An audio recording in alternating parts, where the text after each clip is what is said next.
As promised, our Director of Missions, Dave Shelley, and Denise Lodde, who is a field reporter par excellence, are with us again. Welcome back, guys. Yeah, we're still standing. Still standing. Now, I did notice that Moira insisted on putting a tablecloth in this lovely acrylic table that we have here. Yeah. But, you know, to each his own. Jim. It's the Africa in her. You just have to have the color. Yeah. This is a man who loves Africa. Yeah, I do. You need to know this. But I love the acrylic table. But you know, it's there underneath this thing. Anyway. It was making too much noise. Well, there you go. Denise, where are we going today?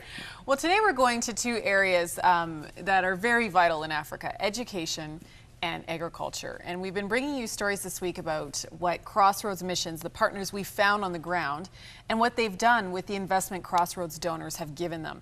And so that was my job, to go there, give an update, see what's happened since, and what kind of growth is happening.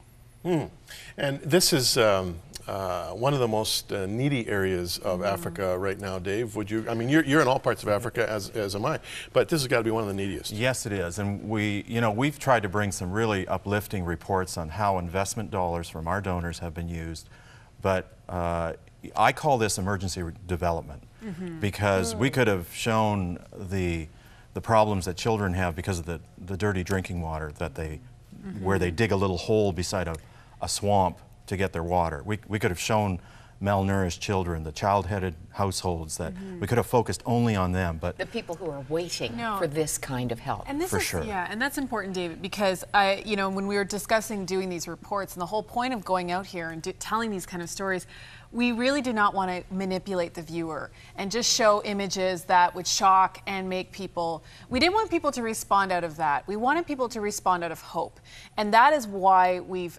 taken a more positive angle on these stories, because we're saying there is an opportunity. It's not all hopeless. It's not just this big giant black hole that you just throw money in and nothing happens. No, things are happening, and God is at work there. God is doing something, and we want people to be motivated by hope and not out of guilt or despair or any of those other emotions, because we believe that we are partners on the ground with them. There's a strategy, it's working, and it's worthy of our investment. Exactly. Yeah, absolutely. And I think that's a terrific tack. I think enough of us are sophisticated viewers to appreciate that the good news side needs to be told more often than it is. There's more than enough opportunity, as you say, to show the dark side and the terrible conditions.